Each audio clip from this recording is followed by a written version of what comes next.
Tensions et conflits au sein des forces. L'ascension de Guy Philippe au sein de la police haïtienne n'a pas été sans son lot de tensions et de conflits internes. Ces défis reflétaient les luttes plus larges au sein des institutions de maintien de l'ordre et militaire en Haïti, souvent entachées par des interférences politiques, la corruption et un manque de leadership cohésif. Une source significative de tensions résidait dans la lutte entre les éléments réformistes au sein de la police et ceux résistant au changement.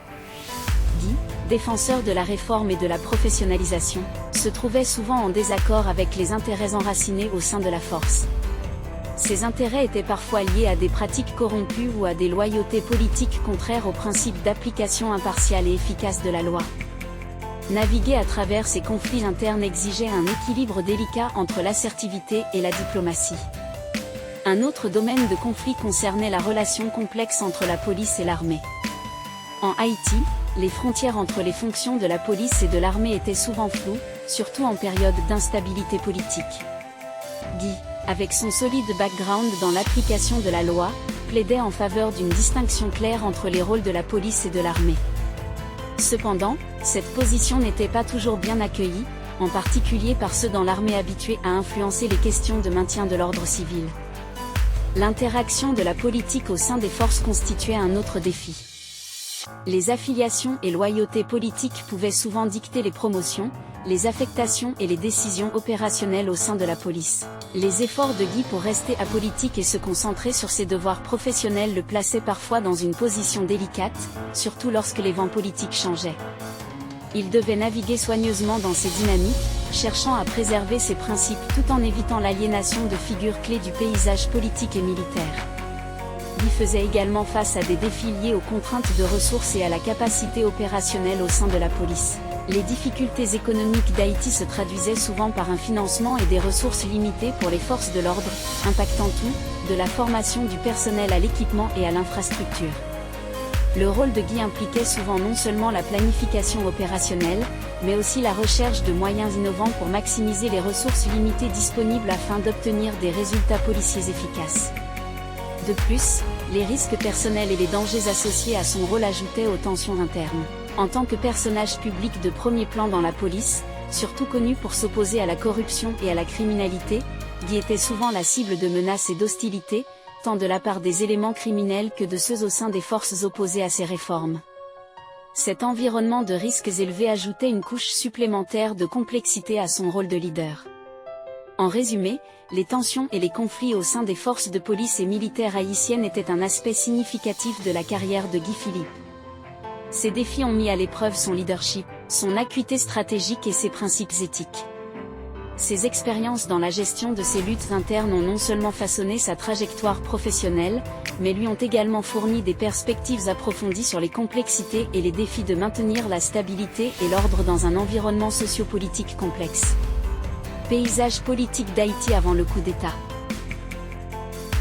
Les années 2000 en Haïti ont été marquées par un climat politique instable, préparant le terrain pour le coup d'État de 2004 qui changerait significativement le cours de l'histoire nationale.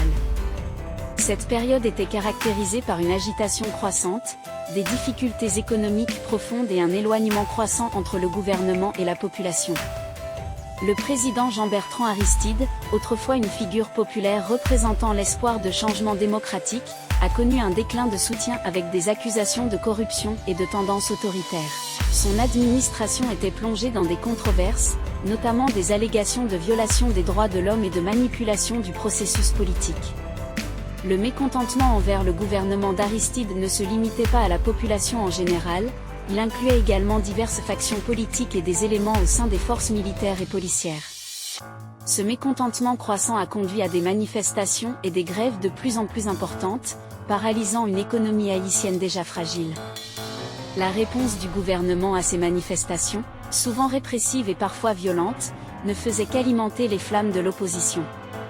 Guy Philippe, pendant cette période, était une figure notable au sein de la police haïtienne. Ses expériences dans l'application de la loi et sa compréhension des dynamiques sociopolitiques du pays le rendaient particulièrement conscient du mécontentement croissant et du potentiel d'un bouleversement politique significatif. Le paysage politique d'Haïti à cette époque était une toile complexe d'influences internes et externes.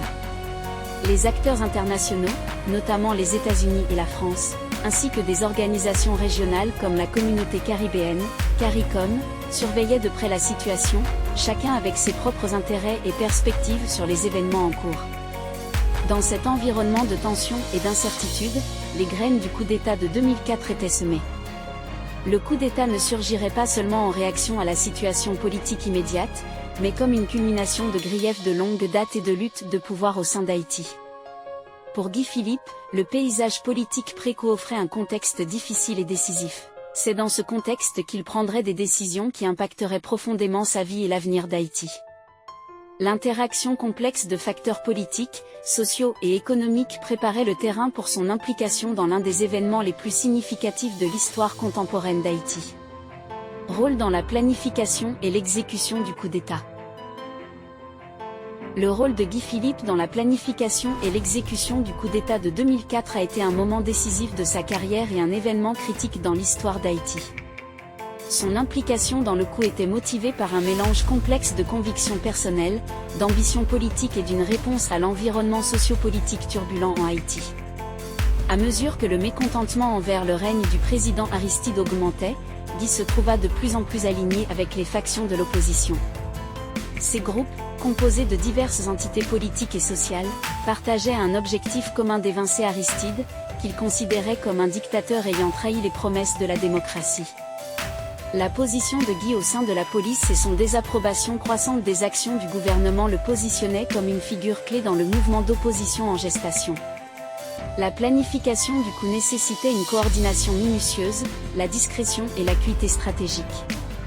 Guy, tirant parti de son expérience militaire et policière, joua un rôle crucial dans l'orchestration du soulèvement. Il participa à la mobilisation des forces, à la sécurisation des armes et des ressources, et à la conception des tactiques opérationnelles nécessaires pour un coup réussi. Ses compétences en leadership et en organisation étaient cruciales pour unir les diverses factions de l'opposition, comprenant d'anciens officiers militaires, des membres mécontents de la police et des groupes civils armés. L'exécution du coup commença par une série d'attaques coordonnées et de prises de contrôle de lieux clés à travers Haïti. La compréhension de Guy des tactiques militaires et sa connaissance intime de la géographie du pays jouèrent un rôle significatif dans ces opérations.